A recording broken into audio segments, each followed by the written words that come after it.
Welcome to Liberty Lockdown. Please scan your barcode. Your liberty ain't gone, but yeah, it's on hold. Where did it come from and where did it go? Thank you for joining us. I'm here with the prosecutors and investigators who have worked diligently on the investigation of criminal attempts to interfere in the administration of Georgia's 2020 presidential election. Today, based on information developed by that investigation, a Fulton County grand jury returned a true bill of indictment, charging 19 individuals with violations of Georgia law arising from a criminal conspiracy to overturn the results of the 2020 presidential election in this state. Specifically, the indictment brings felony charges against Donald John Trump, Rudolph William Louis Giuliani, John Charles Eastman, Mark Randall Meadows. You get the idea.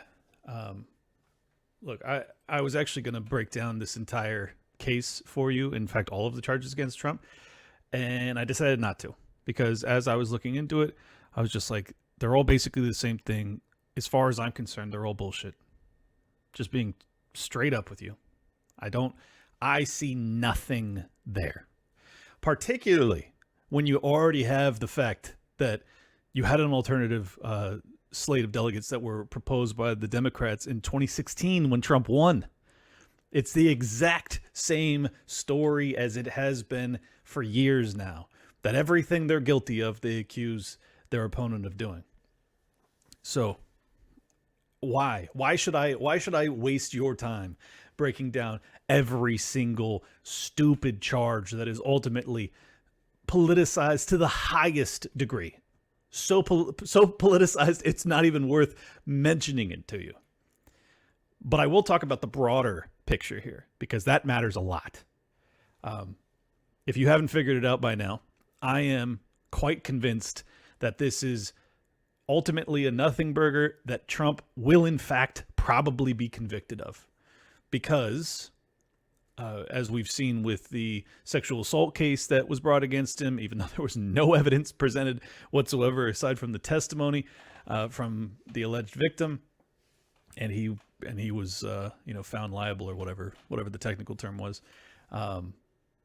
for slander, for saying he didn't do it. I mean, the justice. Look, let me preface this with the standard disclaimer: didn't ever vote for Trump, not a Trump supporter. Okay, so let's set that aside. And now let me say this: I don't think Trump's done anything wrong in any of this stuff. And the precedent of having politicians that are under constant prosecutorial attack, if they oppose in any form or fashion the establishment, is horrifying. And I believe that it is a fast pass to real dangerous times in this country. Real dangerous times. And that's the main reason I wanted to talk about it a little bit. In fact, I tweeted out yesterday, and this kind of gives a summary of where I'm at. I said, if you can't contest an election, then you don't really have elections. You have state-sanctioned selection committees. If the number one presidential contender is to be indicted so as to remove him from a future election because he questioned a prior election, you can't do so under the pretense of defending democracy, because your very actions have eliminated any semblance of a democracy. You can't claim to be administering justice via injustice. We all know what you're doing. It's a power play. Fully weaponized political prosecutions to consolidate power. You can't back off the gas, because to do so would lead to political and prosecutorial reprisals. So, in order to save yourselves, you're willing to destroy America. I know you think you're clever and you think we're dumb, but we know exactly what you're doing. I just thought you should know. We know. And I mean every word of that. I think that's exactly where we're at in empire decline. That they have essentially decided that all of the corruption is so deep rooted and they're all so guilty that they don't have a choice to back off, even though they have nothing on Trump. So they're just going to leverage and use all of their control vectors that they still have under their control, which is the judiciary to a large extent, aside from the Supreme Court, and then the media. And they're just going to blast us with lies and deception and hope that that's enough to ultimately convict and get Trump thrown off of the ballot in key states that he will need if he is to win the election. That's my honest assessment. So my belief is that Trump will go to jail. I don't know for sure. It's like a 55 or 60% bet. I'm not saying it's a slam dunk, but I just don't see any way that he's not convicted by some of these juries, given the jurisdictions that this stuff is being litigated in. Tell me I'm wrong. I think he's going to go to jail. And if he does, and he's bogged down with constant court hearings, as he will be for the next year, can he campaign genuinely? Can he do it to the level that's necessary to try and win a presidential campaign? Not sure. Will the pressure be so daunting that he ultimately says, this isn't worth it?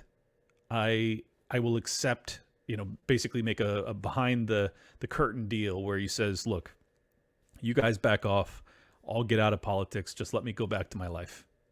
And then Joe Biden offers a pardon or whatever. It's not outside the realm of possibility. It's not. My personal opinion, I think that it's more probable that they are not interested in negotiating with him, that they want to send a message to us, to everybody else out there that either supports him or just doesn't like them, that they will end you if you cross them, if you challenge them. And he has. For whatever reason, they believe very deeply that this guy is an existential threat. And more importantly, I think that they feel that his supporters and this kind of populist energy that he awoken, that is the threat that they are trying to squash. And they're doing a pretty good job of it at this point. So that's my fear. And, a lot of people have described this as communist revolution type of stuff, or cultural revolution. I've actually talked about that a lot in the past, and I think that is partially what we're living through. But I really think it's Banana Republic level stuff. It really is. Like, if you want to not even go the hyperbolic route, I genuinely think this is Banana Republic stuff. And then you have Trump that comes out today and he says once he wins the election, he intends to go after the Biden crime family and he's going to take them down because they've made $20 million, Burisma, yada, yada, yada. Now, I think his claims are far more legitimate, but it doesn't change the fact that this precedent where you now have two genuinely warring political parties. I mean, I shouldn't say parties. You have the Trump MAGA movement and the Democrat GOP uniparty that are at war with one another. That's my view of it. Because the vast majority of GOPers, if they're being totally honest, and I'm talking the politicians, not the voters, they're very content with seeing Trump go away. And I don't think they much care what happens to him. And I don't think they much care about the populist energy that he awoken, because they want to get back to business as usual, where they get to just cash checks and be corrupt pieces of shit. That's my thought. But there is a massive clash that's occurring between the MAGA movement thing, including Trump, versus the uniparty. And they want to absolutely end that process. They want to end it now. Because if it gains steam, which, keep in mind, all of their actions are adding fuel to that populist energy. They are making the Oliver Anthony songs of the world become anthems. And I received a ton of DMs from people after my episode a couple days ago about that song. And these were from people that were in Argentina and other Latin countries, or other countries all over the world, actually, that they were telling me the first thing they saw before revolution was protest music. Like, that is always the precursor. And I'm not exaggerating. I saw this from many people in many different countries, and they said, you guys are in for it. That's their take. based off of their experience. I'm going to take them seriously. I don't know if it's true, but I'm going to take them seriously.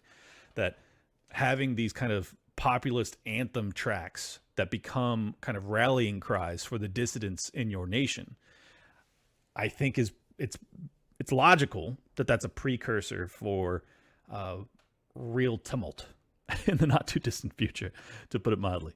So I think that's where we're headed. And as I was saying, Trump has now come out and said once he gets in the presidency, he's going to go after the Biden crime family. So wherever you fall on this, whoever you think is ultimately guilty or innocent, or if you think all of them are guilty, fine. Just consider what that means. It means that you now live in a country where whoever wins the election then utilizes the judiciary to try and jail their opponent who lost. Like, are you prepared to live in a country like that? There's lots of countries all over the planet that have been that way for a very long time. America had not been one of them. It is now. And I don't know how you put that genie back in the bottle. I don't know how you turn that clock back. It's like, it's out. This is how we exist now. And it is not a coexistence. It is a antagonistic, vicious approach to an attempt to coexist with one another. Which means you can't. Which means you're at odds with one another. Which means that the claws are out and you are just constantly gnashing at each other's necks and faces. And that's scary as hell. That's scary as hell. That's where we're at now. And to me, it's just sad because it's over Trump, of all people. A guy who ultimately didn't do any of the things that I really wanted to see him do. So I'm disappointed. Like, if it was going to happen, I would have rather seen, Ron Paul tries to end the FBI and the Federal Reserve. And they're like, now we're at odds with one another. Now the clash is happening because we have like true liberty, Scion who's leading us into the fight versus the old establishment corrupt monsters. That's not what this is. Trump's not as bad as the deep state. He's not. But he also ain't Ron Paul. Not even close. So we don't really have a side from my vantage point. I don't feel like we have a side. I mean, maybe you do. I'm sure many of you watching are like, I'm on Trump's side. God damn it. That's fine. I wish he was as good as you guys believe he is. But yeah, it concerns me. It concerns me that this is going to be our future. And I'm just trying to really process and think about what this means. We're really in uncharted territory in American history. I don't think we've ever seen this. So I know we've had like congressmen and stuff that have ran from office while jailed, and well, I'll just shorten it and say we definitely haven't had anything this crazy or paradigm shifting since the Civil War. And anytime you have to go that far back and say it hasn't been this crazy since America was actually in the bloodiest civil war in human history up until that point, that's not a good thing. It's not a good thing when that's the comparison you have to make. And it's a totally legit comparison to make at this point. 70 plus million people ride or die with Donald Trump. That's how they feel about this guy. What are you going to do? You going to jail all of them? I mean, it seems as if that's your plan.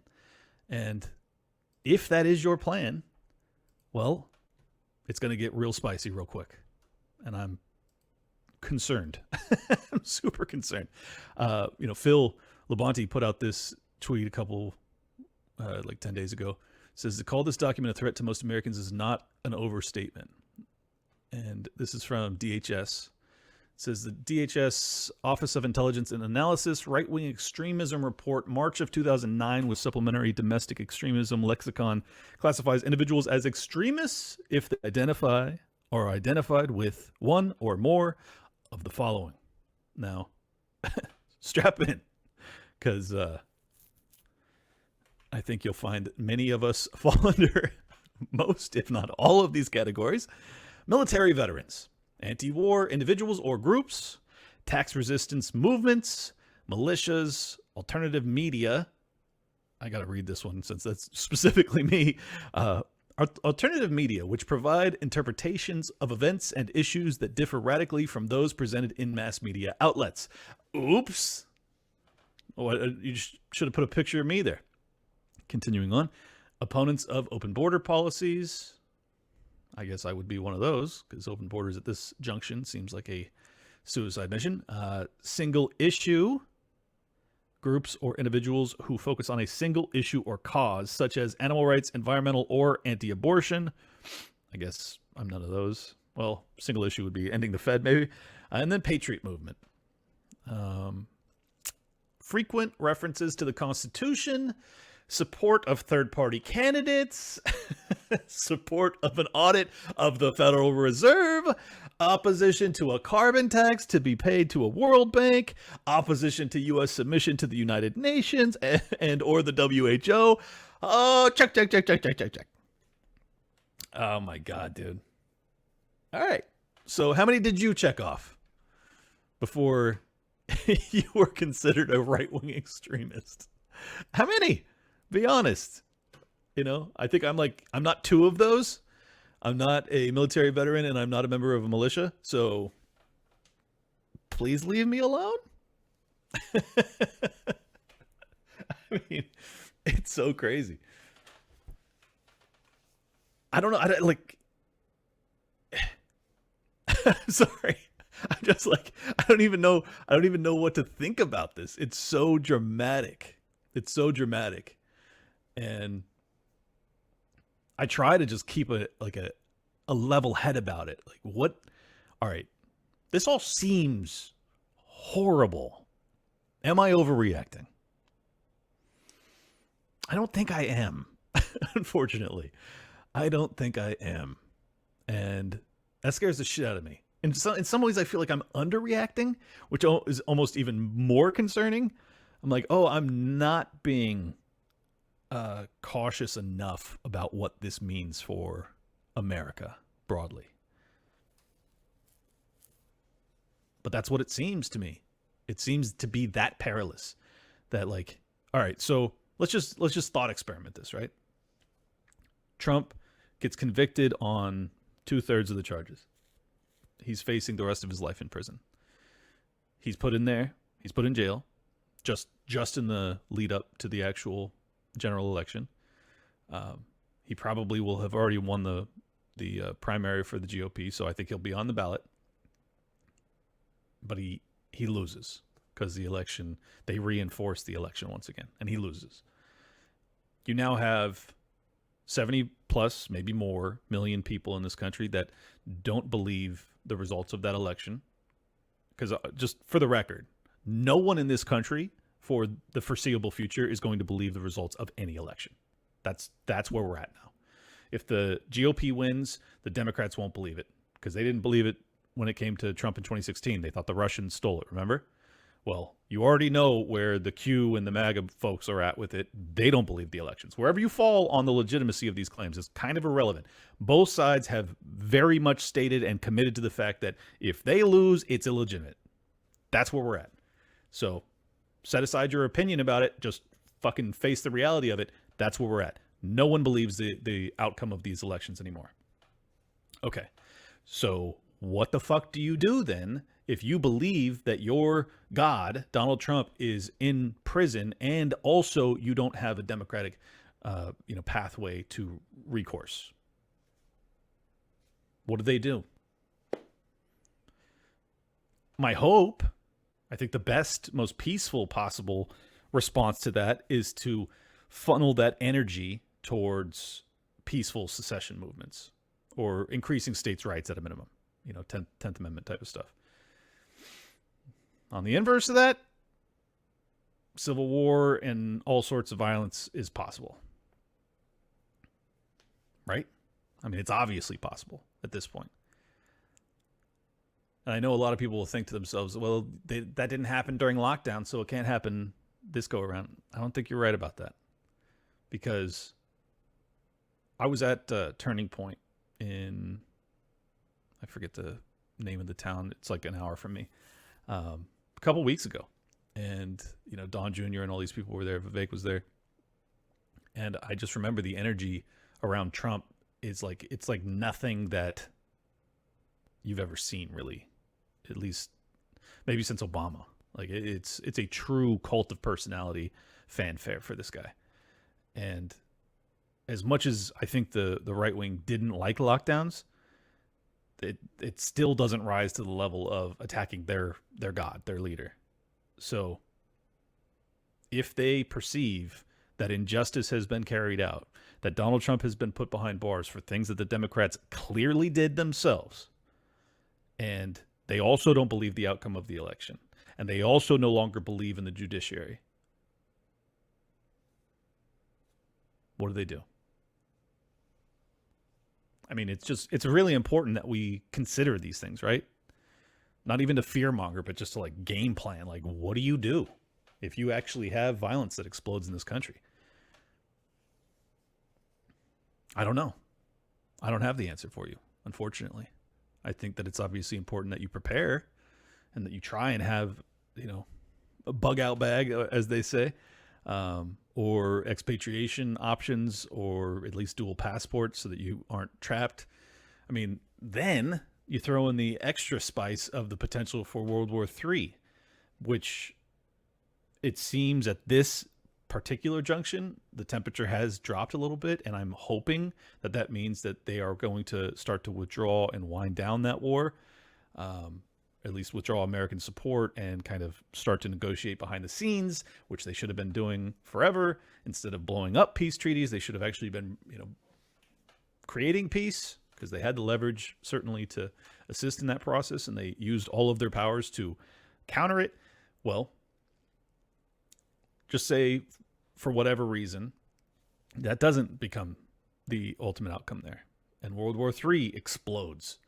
So you have an election that no one believes in, and you also have World War III with a draft. Like, look, I don't even want to put that thought into the world because it's just such a horrific potential future, but it's not outside the realm of possibility. So I just want to have it on the table as potential futures that we have to deal with, right?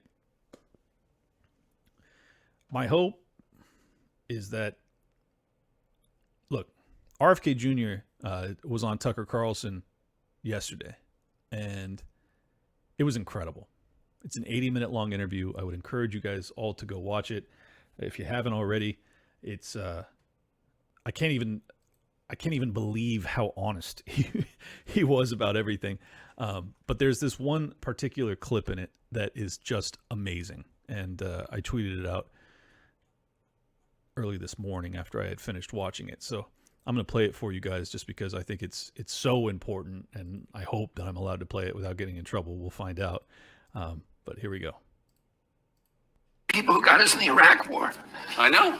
Look at what happened. Let me go through what happened in Iraq just for, give me 1 minute to summarize we were tricked into Iraq by the neocons, who told us that Saddam had something to do with the World Trade Center, which was a lie, that he had planted the anthrax attacks that came 5 days after the World Trade Center, which was a lie. That turned out to be, the intelligence agencies and the U.S. military at Fort Detrick. That anthrax the FBI found came from Fort Detrick. So it was somebody in the U.S. government who sent it to Patrick Leahy and Tom Daschle, who were the two senators in the week after 9/11 who were trying to block the Patriot Act. And it shut down Congress, and the Patriot Act went through. And and then they told us. Wait. Really? Yeah. Yes. Look, the clip goes on, and he extrapolates and he explains how the Patriot Act basically laid the groundwork by which bioweapons research was able to continue without having removed themselves from the Geneva Convention. It essentially gave them a blank check or a pardon for any federal official that violated those laws, those agreements. And his belief is that that is ultimately where the Wuhan Institute and NIH and NIAID and EcoHealth and Wuhan all come into play. I don't know if he's right about everything, but I just want to say, I don't want to be totally black-pilled, because what we are seeing right now from Vivek, who's really lifting the veil on the diversity, equity, and inclusion stuff and how dangerous it is and how un-American it ultimately is. You have that, and then you have RFK, who's just this fucking anvil, this sledgehammer of like conspiracy theorizing, but largely provable stuff that really highlights much of the bad actors within our government. And just keep in mind, those are two of the top 4 presidential candidates. It's Biden, Trump, Vivek, RFK. Now, Trump, he highlights some chicanery as well. Biden obviously is the chicanery. Then you have Vivek and RFK as 3 and 4 that are really telling some truths that we have never in my lifetime, and probably in many generations, have we heard leading presidential candidates talk like this. So it's clear, it's evident to me that there is a massive market demand, which is symbolic of the underlying awakening of the American people. And I know people get frustrated. They go, Glenn, they're not awake. They're not awake. If they were awake, they'd be fucking libertarians. Okay, look, they're not all the way there, but they are waking up en masse. There's a reason that a guy like RFK and a guy like Vivek are polling at 20%. Right? It's not, it's not just that, RFK is talking about the vaccine stuff. It's not just that. Because I'll tell you, that's not the main draw I have towards him. The main draw I have towards him is that he is saying completely unpermissible truths. And he does it constantly. And he sources and cites himself. He uses years. He uses history. That interview, he has a 20-minute riff on the war in Ukraine, the lead up. 92, fall of USSR, does the whole thing. Does basically what myself or Dave Smith or Scott Horton or any of the people that have been studying this stuff are capable of doing. But to see a top 4 presidential candidate do it, incredible. It's incredible. And keep in mind, too, Tucker Carlson, he's no longer on Fox, but he's getting more viewers over on X than he ever did on Fox. So that's all reason for hope. The fact that the FBI and the CDC and all these 3-letter agencies were trying to censor us so aggressively over the past 3 years, it's all evidence, to me, hard evidence, that there is an avalanche of truth that is just beneath the surface. That they are just they're constantly trying to, I'm combining so many metaphors and I apologize, but they're constantly trying to plug the dam and just the truth just keeps shooting out, and that they plug one and 2 more open up.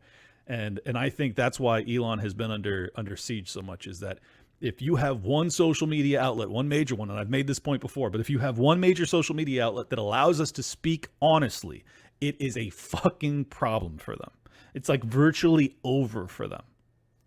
And I have noticed this as the censorship, veil has been lifted off of Twitter to a large extent. It has been just unbelievable, the stuff that I've been able to look at, to see, to hear, to read. It's amazing. It's amazing. And this is not just me reading it. I'm talking about seeing stuff that, that clip that I just put out where he breaks down, the anthrax attacks and how it was used as a precursor for the Patriot Act. That's information that didn't used to be very well known and certainly would have been classified as woo-woo lunaticville. Well, now I put that out. It has 400,000 impressions over the past 12 hours. From me, just me. Okay. You hear what I'm saying? That's a shit ton of people. The clip I did about Oliver Anthony from last week, where I even read it to you guys on the show. 1.5 million impressions. From me. Just me. Now, add to that all of the other people that are doing what I'm doing. Many of you that are listening are them. I'm certain. It's a fucking huge impact. It's a huge, do not underestimate the impact that we are having. I'm not saying on an individual level to pat myself on the back. I'm saying as the collective, as the dissident collective that we are of individualist lunatics, we are having a massive, monstrous impact. We are a major thorn in their side, a serious problem. And that, unfortunately, is why they're coming after us so aggressively. But it means that we're actually making a difference. So you take with the good with the bad, right? 1, we're making a difference. Good. 2, they're going to come after us. Ugh, bummer. Bad. But it doesn't matter. Truth is more important. So I'm going to keep grinding. It's Kayleigh McMenemy, or however you pronounce it, sitting in for Hannity. Normally I wouldn't show you a clip from Hannity, but this is pretty damning. So get this. Joe Biden repeatedly refuses to comment on the Trump indictments. He insists that he has an entirely independent DOJ. Do you remember this? Mr. President, what do you say to Americans to convince them that they should trust the independence and fairness of the Justice Department when your predecessor, Donald Trump, repeatedly attacks it? Because you notice, I have never once, not one single time, suggested to the Justice Department what they should do or not do relative to bringing a charge or not bringing a charge. I'm honest. No, you're not. I'm honest. I mean, that was a little creepy, but not so quick. An April New York Times article titled Biden's Response to Trump's Indictment, 4 Ways to Say No Comment. He's really good at that, isn't he? Well, they have this passage buried 14 paragraphs down. They always bury the really big news way deep down, as you'll notice here. Here's the quote. He does have opinions, he being Joe Biden. In the past, Mr. Biden privately told his close circle of advisors that Mr. Trump posed a threat to democracy, and here's the big point, and he should be prosecuted for his role in the events of January 6th. He also told confidants that he wanted Attorney General Merrick B. Garland to stop acting like a ponderous judge and to take decisive action. That is stunning. Biden privately told aides that Trump should be prosecuted for January 6th, and he wanted Merrick Garland to take decisive action? That is an explosive allegation buried in the New York Times. So, I don't even know if you needed to hear that to know that it's the reality. Come on. Of course, Biden wants to see his number one political opponent crushed. Of course he does. Does he actually believe he's a threat to democracy? I don't think so. But I do think he's a threat to what they mean when they say democracy, which is their just totalitarian grip on power. And he does represent a threat to that. That's for sure. But also on Tucker Carlson just a week ago, as I think I covered on Liberty Lockdown, he had Tucker had on the police chief, the DC police chief, who makes crazy allegations as to, I mean, not even crazy, I think they're all legitimate, but he basically lays out how it was hours of him pleading for support, for backup, and being denied at every turn. And he won't say it, but Tucker asks him repeatedly, look, he's like, I'm just gonna be honest with you, this sounds like a setup. And the police chief just kind of nods, like he can't deny it. He's like, none of this makes sense. So I know I sound, I don't know, crazy, but I think I'm right that that there has been basically a takeover of our government, that they are now basically just so desperate to hold on to power that any of the normal democratic processes are essentially veneers, illusions. And I think that the false flags have been plentiful. And I think January 6th, to a large extent, given the FBI incursion or infiltration into that movement, was to some extent one. And that paired with the Russian collusion case against Trump, which was obviously a DC planted story, and not just planted but concocted and lied about, and evidence was created, like the Steele dossier, all of it. I mean, it was, once again, that was essentially a false flag operation. And then you have what RFK talked about when it comes to the methodologies that they use, which were once again false flags to try and get the Patriot Act pushed through. Like, when you add all of these things up, it seems quite evident to me that for at least 25 years, we have been living in a series of false flags that appear to be endless, but always increase state power to the detriment of not just our liberties, but to the American people. And I don't know how you can argue otherwise at this point. It seems so crystal clear to me that that's what it is. 25 years plus. Some would argue 100, but I'm trying to be conservative here. Just say 25.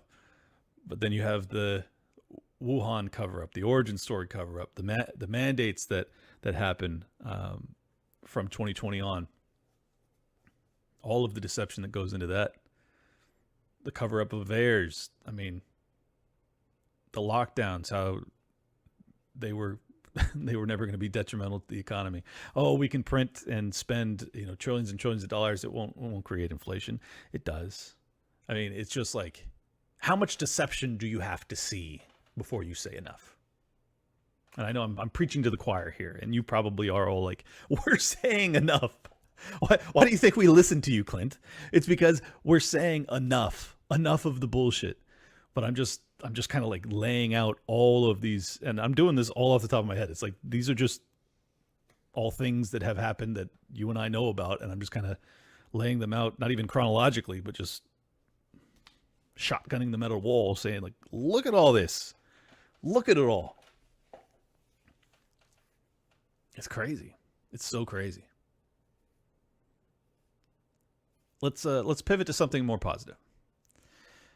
In Argentina, we have in the first round of presidential elections, it was a gentleman named Javier Milei. I think that's how you pronounce it. I hope I got it right. I'm not sure.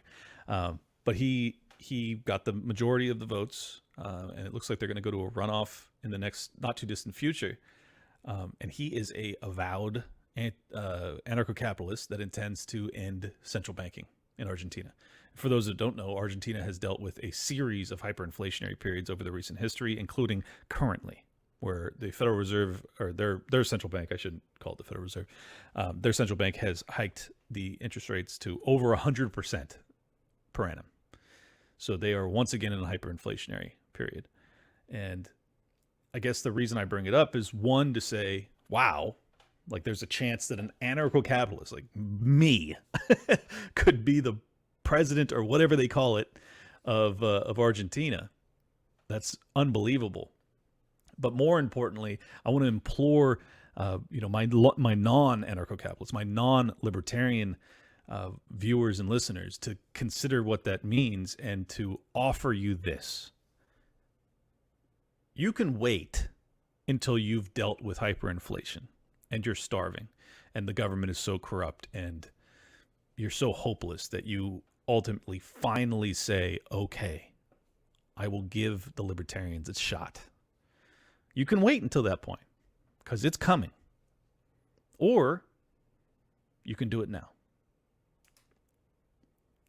I don't know about you, but I would like to see dramatic changes long before I'm starving, long before the hyperinflationary period strikes.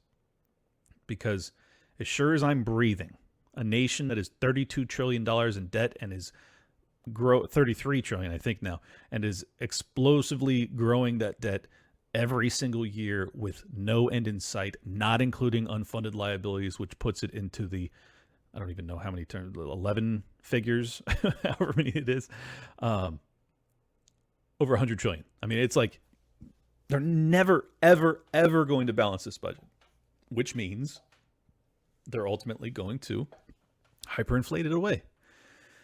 So it's coming. It is going to happen. And almost certainly it'll be in your lifetime. So you can act now to try and stem that tide, to try and basically eat your vegetables before you have cancer. Or you can wait until you have cancer and then you go the chemo route and you throw up and you hope you survive it. Like, I'm the type that would like to eat my vegetables now. That's how I've always been. Even though I'm not in the best shape. I'm in okay shape because I do eat my vegetables, guys. I do, contrary to my chubby face. So I'm encouraging you guys to, give it real consideration. Are you ready for some veggies? Because, financial austerity from the federal government ain't gonna happen. They're gonna just let it. They're gonna let it spiral. I'm 99.9% certain that's going to be the outcome of things. So, do it now or do it when you have to. It's up to you. Get out of here on two happy notes. We got Christiane Andersen, MP. I forget which country she's from.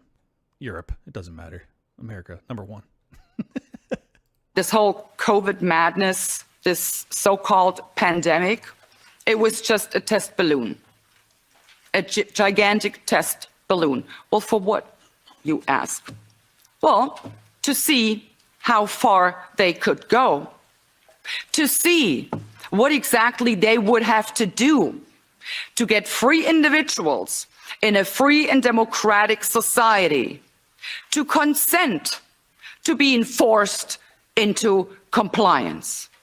That's what they were trying to establish. That's what they were trying to figure out. And they have figured it out. Trust me, they are much smarter now. The goal ultimately is to transform our free and democratic societies, into totalitarian societies. Their goal is to strip each and every one of us of our fundamental rights of freedom, democracy, the rule of law. They want to get rid of all of this. This whole COVID thing had never anything to do with public health. It never had anything to do with breaking waves. It always had to do with breaking people in order to make us a part of a mindless, malleable mass, which they can totally control, and we will be completely dependent upon this globalitarian elite. So I'm really imploring the people and all the peoples around the world, for God's sake, stop giving your democratically elected governments the benefit of the doubt. They are not deserving of that. They are not. Stop rationalizing whatever your government is doing. Stop rationalizing and come up with some good intentions. They have no good intentions. Never. As I said before, in the entire history of mankind, there has never been a political elite concerned about the well-being of regular people. And it isn't any different now. Why should it? Stop giving them the benefit of the doubt. Because I can tell you, you cannot comply your way out of a tyranny. It is impossible. Trying to do so, you will only feed a gigantic alligator in the hopes of being eaten last. But guess what? Your turn will come. And I love that lady. And I mean, is there a word she said that you disagree with? Especially, like, granted, I was saying this in 2020, so you guys know that my position is in alignment with what she had to say there. But assuming you weren't a listener of mine back then, or assuming you did listen to me back then and you thought I was crazy, with the privilege of hindsight, do you still think I'm crazy? Do you still think that ratchet effect that I described all those years ago, where they were just going to continue to ratchet it up, and until you said no, it would never stop? Was I wrong about that? Because ultimately it came down to the state of Florida and the people broadly saying enough, too far. And thank God they did. But to her point, what did they learn in that interim period? They learned exactly how far they could take it before we actually said no and meant it. I would encourage you to take that same energy from that period when the tyranny was quite overt and obvious and utilize that same energy today. and every day until we actually remedy what we're facing. Because I don't think that you have many other options. It's essentially be eaten last or eaten first, and hopefully we don't all get eaten. And I am prepared to be eaten first if need be. As you can tell, as I am a public-facing figure who is talking about these things that are not supposed to be discussed. But essentially, as you could probably imagine, I have weighed the alternative option and decided that this path is still preferential.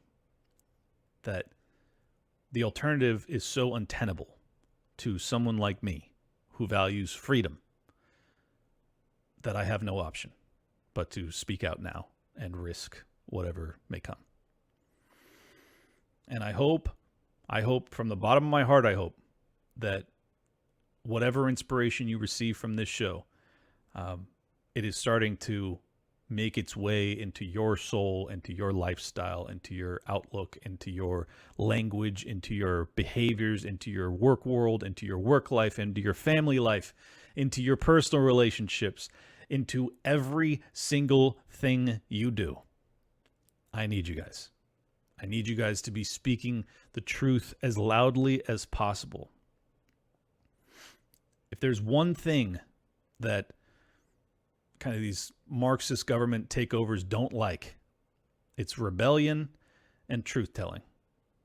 As we've seen with the efforts to suppress, any sort of semblance of rational thought and conversation when it comes to the gender issues, about whether or not we're born as male or female and all this nonsense, all this kind of postmodern, Marxist garbage.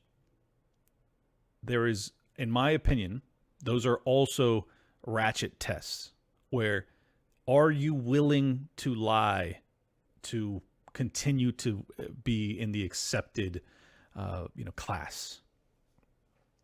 Obviously, I have given up on being in the accepted class a long time ago. And I'm sure, in fact, I know that a lot of you have not. That many of you message me from anonymous accounts and you say, thank you so much for speaking out. I wish I could. You can. You should. And you need to. You need to be speaking out now. It's not going to get better if you don't. It isn't enough for me and Dave and a handful of others to be doing this. We need everybody to be telling the truth. The only thing that snaps the American people out of this spell is truth. And if you're going to be cowardly, because that's what it is, I'm not asking you to go public on social media when you're shit posting and saying crazy stuff. But if you can't be honest with your friends and family, there's really no excuse. Like if you can't be honest with your friends and family, there's no fucking way you're being honest with your people at work or any other things that actually can, cause you harm. There's no way. So tell the truth, man. Tell the damn truth, please. And then I have one more bit of really hopeful news, and I'll stop lecturing to you guys. I apologize. Continue to stay anonymous and continue not to tell your friends and family the truth. Okay, whatever. It's only fucking totalitarianism if you don't. No big deal. But this is really a positive shift that's happening because of the overturning of affirmative action. This is a professor who focuses on DEI in college, and this is an interview. Just the interviewee or the interviewer says some things that are really positive developments that I was not aware of, so I wanted to bring it to your attention. But, we're noticing a very disturbing trend. It's been widely reported that there have been some high-level exits of Black women from the DE&I space, including Janelle English, Executive VP of Impact and Inclusion at the Academy of Motion Picture Arts and Sciences, Netflix's Verna Myers, who was the company's first head of inclusion and a Bostonian, by the way, Disney's Chief Diversity Officer, Latondra Newton. That's just in the Hollywood genre. And according to data gathered by Revelio Labs, DEI professionals are getting laid off at a higher rate than other high-level job categories. Over 300 DEI professionals departed these companies in just the last 6 months. What factors are triggering this trend? His answer is pathetic and stupid, so I'm not even going to play it for you, but that's victory. That's a good thing. And it sucks that all three of those ladies were black ladies, so it seems as if it's some sort of racist thing that I'm celebrating. It's not. It's not. I wish them great success in an industry that isn't destroying this country. But, you know, DEI professionals are they're just fucking Marxist activists. That's what they are. They've taken, instead of class struggle, it's racial struggle, and they have put it into the capitalist model and broken it. So the fact that they are being laid off at a higher rate than other professions, it's quite evident to me that the Bud Light fiasco, the Disney fiasco, their war with DeSantis in Florida, there's a litany of other companies that have all suffered terribly because of their DEI practices. And now, because you don't have the affirmative action ruling anymore, they face the potential for litigation from that end as well, as opposed to just having litigation from people who are saying, oh, you're not hiring enough minority candidates or whatever. This is a, I talked a couple days ago about how Oliver Anthony's song seemed to me to be perhaps an inflection point or a tipping point. This is evidence of another one. And it's evidence of one in a really important thing in America, which is the business world, capitalism, actual capitalism. Like, if we can get away from that, we have a real shot again. Because I was convinced a year and a half ago, when I was one of the only people in the country that was talking about ESG stuff and DEI stuff, I did not think that we could turn this around that quickly.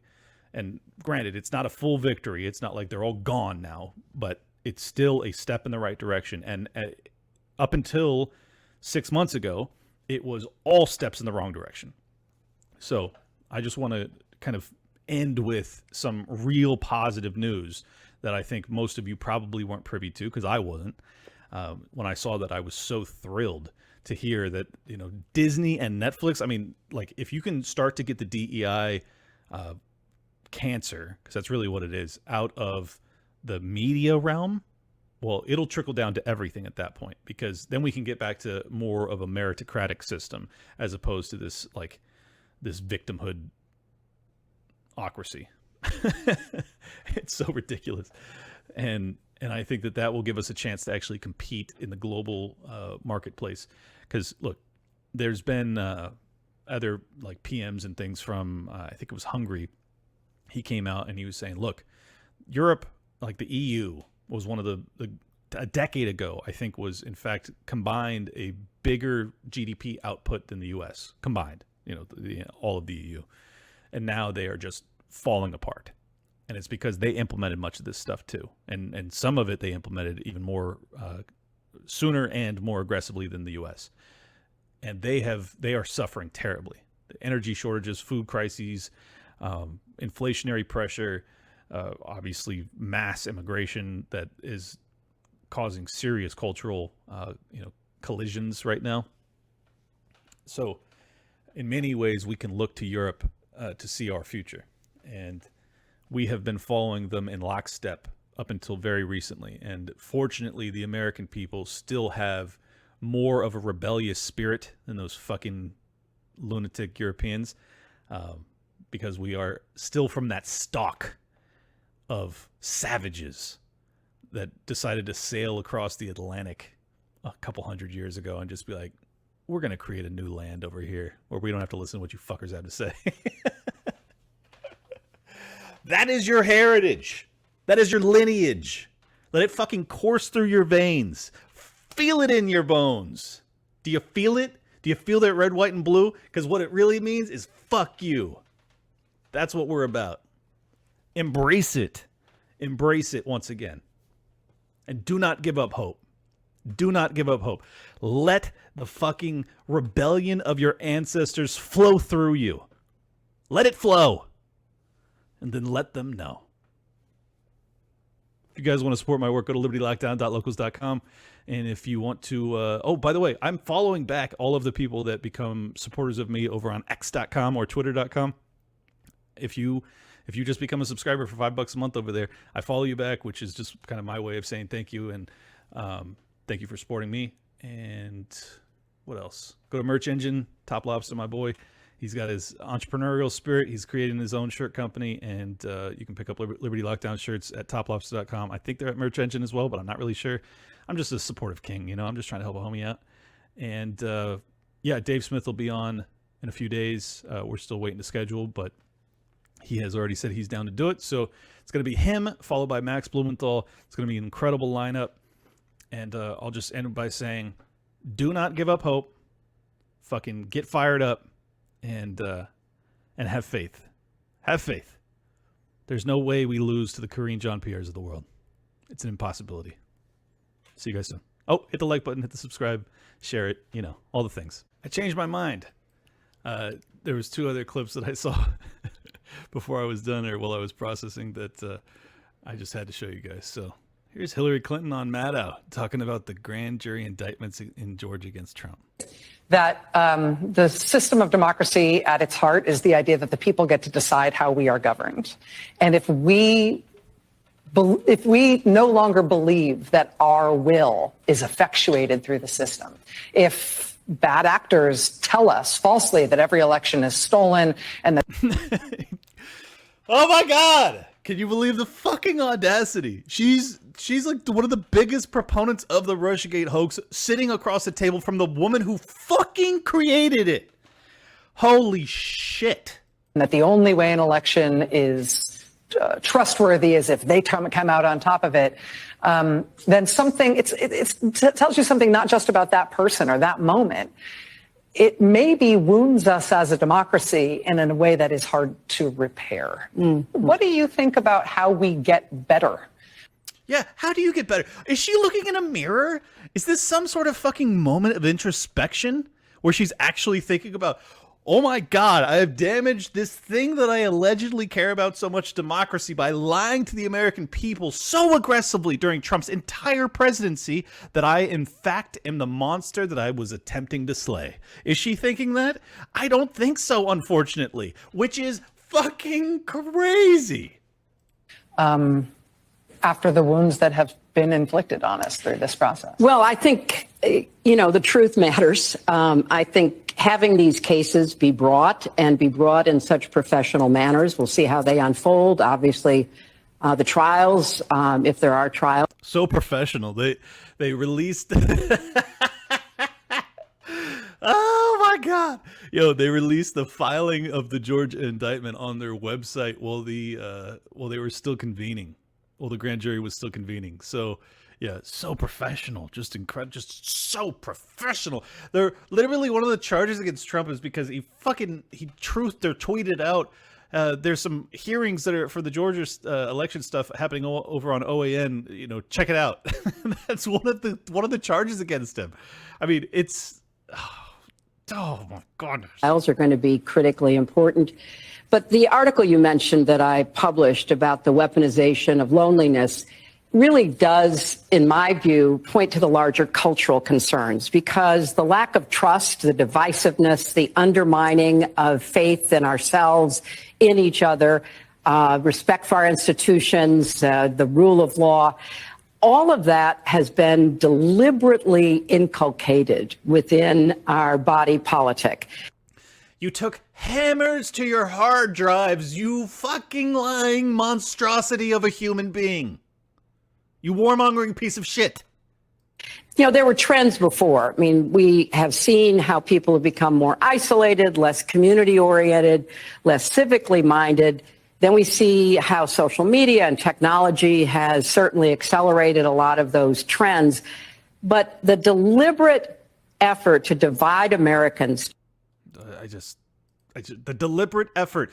By deliberate effort, do you mean perhaps the funding of the fucking Steele dossier, which set off a deep state coup against a sitting president, your opponent, the person who beat you in the election in 2016?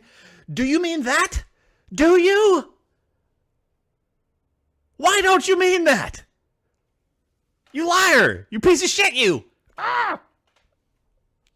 Jesus Christ. All right. I had to show you guys that because I saw it and I was like, you gotta be kidding me right now. These two sit across the table and talk about how this is a danger to our democracy? You gotta be kidding me. You've got to be kidding me. All right, Christiane Anderson had one more great rant, and I got to end you with a happy note. So I'm gonna do that because it's better. It's a better way to live. Let's end happy. An unelected body like WHO, who is controlled and run by multi-billionaires, should never be allowed to act in place of a democratically elected government. Never, ever. In democracies, ladies and gentlemen, it is government of the people, by the people, for the people. And any government of anywhere in the world who disregards this fundamental principle of democracy by supporting this unprecedented power grab by WHO is an anti-democrat demonstrating nothing but his utter contempt for the people. And these 7 brave citizens, they will not stand for this, and neither will we. I will expose anyone, whether it's a member of a government in a member state or a government around the world, or a member of parliament in the European member states or parliaments around the world, who do not respect the people and do not respect democracy. I will see to it they will be exposed, each and every one of them, by name. Because guess what? There's elections coming up, and the people might be interested in who is responsible for the abolition of democracy. So we are here. You guys know I'm no fan of democracy, but goddamn, I love this lady. She is the RFK Trump hybrid of the EU. What a absolute savage. Like, she has complete disregard for her safety. It's amazing. Today to tell you, WHO globalitarian misanthropists, we are here today to tell you, you picked this fight, you wanted this fight. Well, guess what? You've got it. Fuck yeah. Let's fight. Because these brave citizens, my colleagues and I, we will not tire to fight you every step of the way. These brave 7 citizens and millions more around the world, these are the people you will have to reckon with from now on, because we are millions around the world. It is you that is the small fringe minority. You are the ones who do not have the right to dictate to the people what they want and what they don't want. So take it from me, take it from us, take it from these 7 citizens who gathered here today. Take it from the millions and millions of people around the world. We will bring you down, and we will not tire until we have done just that. So brace yourselves. We are here, and the fight is on. So let's have the fight. Let's commence with the fights. Why don't we? Thank you. This lady's an absolute savage, man. Oh, let's go, Christiane. Let's go, girl. I love it. We are many, and you are few. Don't you forget it. Welcome to Liberty Lockdown. Please scan your barcode. Your liberty ain't gone, but yeah, it's on hold. Where did it come from and where did it go?